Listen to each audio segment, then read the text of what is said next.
Und jetzt das Heute-Journal mit Kai-Sölve Richter und Marietta Slomka.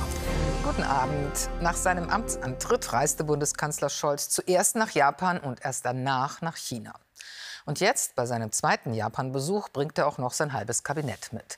Das zeigt, welches Gewicht er dem asiatischen Verbündeten beimisst. Angela Merkel war sehr viel häufiger in China als in Japan.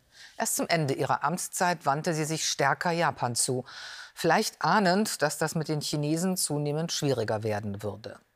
Bei ihrem letzten Japan-Besuch 2019 sagte sie sogar, Deutschland und Japan seien im Grunde fast Nachbarn. Im Kern liegt nur Russland zwischen uns. Damals war das eine humorige und sehr eigenwillige Interpretation der Weltkarte. Heute, rückblickend, klingt es fast ahnungsvoll. Elisabeth Schmidt berichtet. Ein bisschen Anleitung zur strengen japanischen Etikette benötigt der deutsche Gast noch. Olaf Scholz, wie man ihn hier nennt, ist seit Amtsantritt bereits zum zweiten Mal nach Tokio gereist.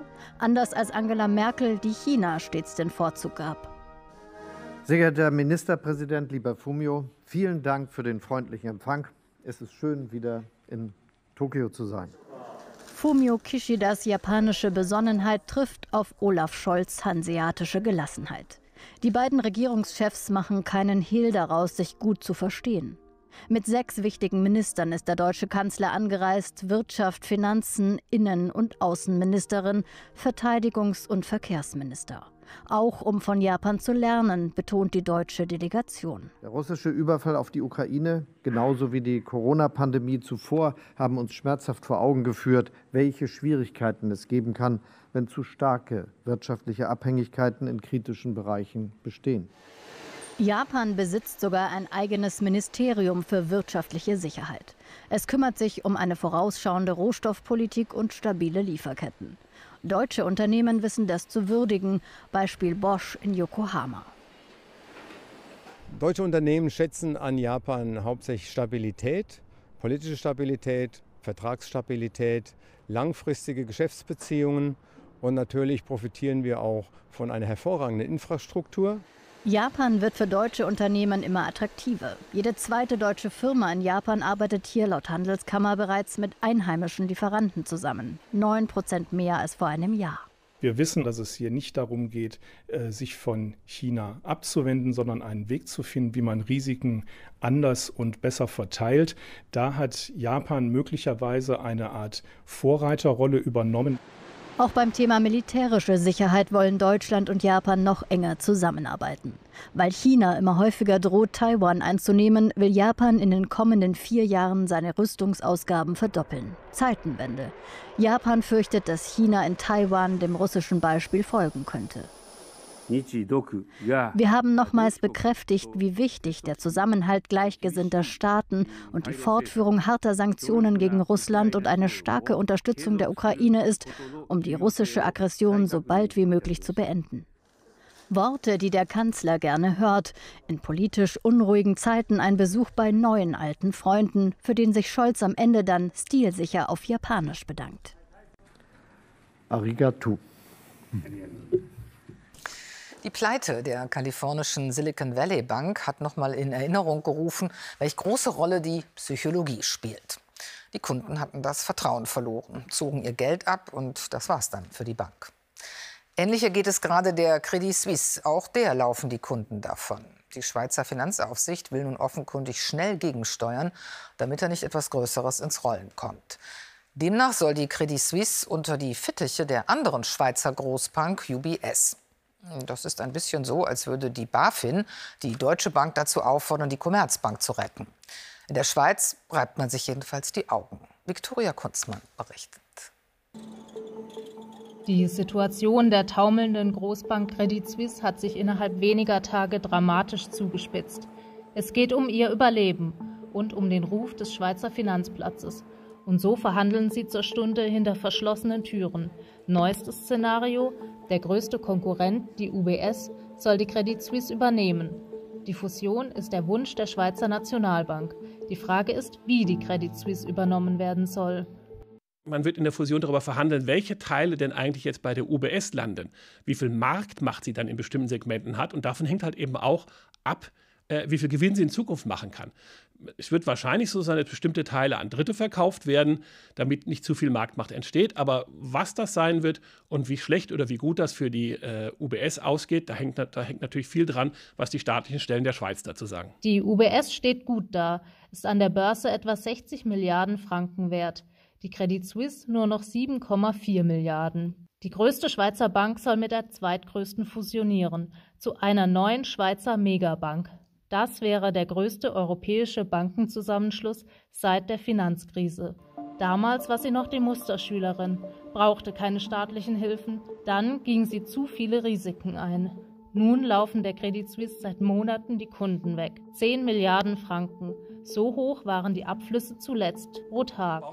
Banken haben viel mit Vertrauen und Glaubwürdigkeit zu tun. Und wenn das Vertrauen und die Glaubwürdigkeit verloren gegangen sind, ist es nicht einfach, das wiederherzustellen. In diesem Prozess steckt die Credit Suisse jetzt gerade. Die Credit Suisse hat sicher zu viel riskiert in den letzten Jahren und das hat man mittlerweile auch gemerkt. Das Taumeln der Schweizer Großbank hat Auswirkungen auf andere europäische Banken. In der letzten Woche brach der Kurs der Credit Suisse um 28% ein. Trotz 50 Milliarden Franken Finanzspritze der Schweizer Nationalbank. Darunter leidet auch der Kurs der Deutschen Bank, 12,77% minus. Sie und 4 weitere große Geldhäuser haben ihre Geschäfte mit der Credit Suisse oder deren Wertpapieren eingeschränkt. Man hat jetzt Zeit gewonnen, jetzt muss man die Zeit aber auch nutzen und deswegen muss man jetzt sehr schnell an einer Lösung arbeiten, damit die Bank so aufgestellt ist, dass sie entweder weiter existieren kann oder eben, dass die Bank in irgendeiner Form aufgelöst wird, damit diese Probleme nicht dauerhaft den Finanzmarkt und auch die Reputation der Schweiz als Bankplatz belasten. Bis Sonntagabend wird es wohl eine Einigung geben, bevor die Börsen am Montag wieder öffnen, bevor die Credit Suisse den guten Ruf des Schweizer Bankenwesens aufs Spiel setzt. Und jetzt die Nachrichten von Heinz Wolf. Russland und die Ukraine haben sich auf eine Verlängerung des Getreideabkommens geeinigt, das sonst morgen ausgelaufen wäre.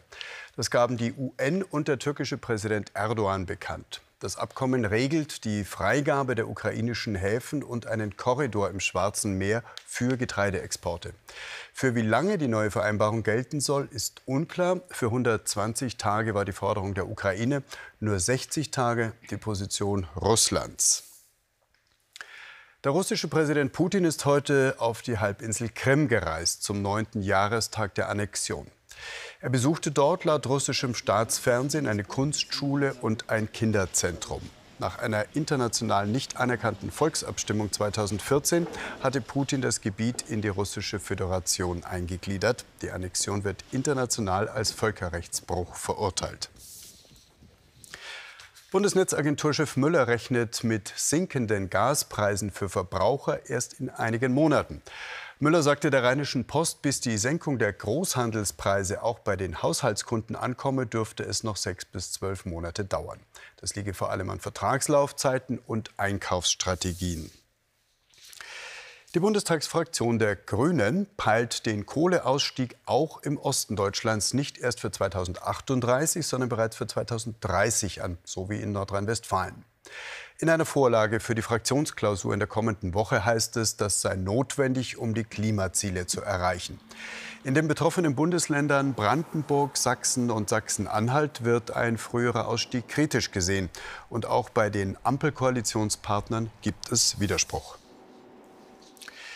Die linken Bundestagsabgeordnete Sarah Wagenknecht will bis Ende des Jahres entscheiden, ob sie eine neue Partei gründet. Das sagte sie gegenüber ZDF-heute.de. Dabei spiele eine Rolle, ob sie dazu die gesundheitliche Kraft habe. Als One-Woman-Show könne sie das nicht. Sarah Wagenknecht hatte angekündigt, nicht mehr für die Linke zu kandidieren, auch weil sie in ihrer Partei mit ihren Positionen zum Ukraine-Krieg aneckte. Das ganze Interview finden Sie auf zdfheute.de und in unserer ZDF-Heute-App. Serbien und Kosovo verhandeln über ein neues Abkommen, das die schwierigen gegenseitigen Beziehungen regeln soll. Das Kosovo hatte sich 2008 für unabhängig erklärt. Serbien erkennt das nicht an.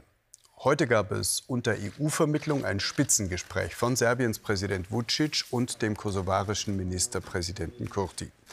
Bei dem Abkommen geht es zum einen um die Eigenstaatlichkeit des Kosovo und zum anderen um die Rechte der serbischen Volksgruppe im Kosovo. Es mag auch daran liegen, dass eine neu gebaute Replik keine Geschichte atmet. Beim Besuch des eher sterilen Berliner Stadtschlosses 2.0 fällt es jedenfalls eher schwer, sich zu erinnern, welch dramatische Ereignisse sich hier einst zutragen. Die bauliche Restauration betrifft schließlich genau jenen Platz, auf dem die erste deutsche Revolution tobte. Im wilden März 1848. Der König von Preußen musste sogar auf dem Balkon erscheinen und vor den Aufständischen seinen Hut ziehen. Mit diesem ersten Demokratieversuch war es dann aber auch sehr schnell wieder vorbei. Das preußische Heer war stärker, die Revolutionäre zu uneins. Wie man in Berlin heute an diese Ereignisse erinnerte, berichtet Stefan Merseburger. Der König schießt auf sein Volk, auf die Barrikaden. Berlin im Revolutionsfieber. Eine szenische Stadtführung erinnert an 1848, als das Volk für mehr Rechte und Freiheit auf die Straße ging. Die Deutschen stehen ein erstes Mal auf gegen Militär- und Polizeimonarchien, gegen Despotismus. Und zwar Tausende, Zehntausende wehren sich ein allererstes Mal und sind gar nicht die Untertanen, die Braven, die Deutschen ansonsten, die wir so gerne manchmal gewesen sind. Unter den Umstürzlern sind auch Frauen, Feministinnen, erstaunlich modern. Louise Aston zum Beispiel. Sie trägt Hosen, raucht Zigarren und schreibt über Emanzipation. Alles ziemlich unerhört damals. Via App wird sie kurz lebendig. Alles müssen wir gegen die Obrigkeit erkämpfen. Müsst ihr das auch noch? Entschuldigt mich, ich muss zurück auf die Barrikaden. Auch der Bundespräsident will die 48er heute würdigen. Er kommt deshalb nicht auf, aber immerhin vor die Barrikade. Der Geist der Freiheit, der war in der Welt, und dieser Geist der Freiheit konnte nicht mehr erstickt werden durch Obrigkeiten und Diktatur. Vor 175 Jahren ziehen die Berliner vor das Schloss. Das Militär schlägt den Aufstand blutig nieder. Der König von Preußen, Friedrich Wilhelm IV., gibt den Befehl. Das preußische Militär war angehalten, mit äußerster Brutalität vorzugehen. Das wurde trainiert. Es ist ein Gemetzel, ein Massaker geworden mit unglaublichen Schrecklichkeiten. Doch die demokratische Bewegung macht weiter. In der Frankfurter Paulskirche entsteht ein Parlament, das eine Verfassung erarbeitet. Eine Delegation reist 1849 nach Berlin und versucht, den Preußenkönig zu einer konstitutionellen Monarchie zu bewegen. Friedrich Wilhelm lehnt ab, die Revolution scheitert. Er sieht sich in ganz unmittelbarem Sinne als einen Herrscher, der von Gott eingesetzt ist, und wehrt sich schon zuvor mit allem gegen Verfassung und Parlament, gegen jedes demokratische Recht. Gedenken heute auch auf dem Friedhof der Märzgefallenen. Mehr als 250 Menschen starben. Der jüngste war 15.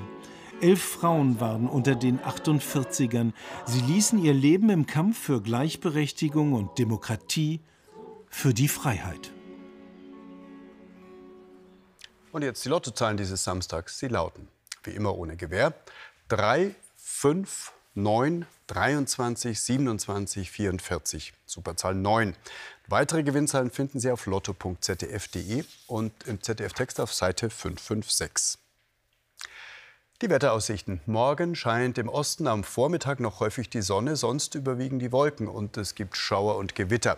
Die Temperatur steigt auf Werte von 11 bis 18 Grad. Am Montag zieht der Regen nach Osten ab, am Dienstag ist es meist freundlich. Am Mittwoch kommt neuer Regen auf. Mit 9 bis 19 Grad ist es sehr mild. Das war's von uns. Weiter geht's im aktuellen Sportstudio. Und danach gegen 0:25 Uhr gibt es dann die nächste Heute Express. Auf Wiedersehen. Wiedersehen.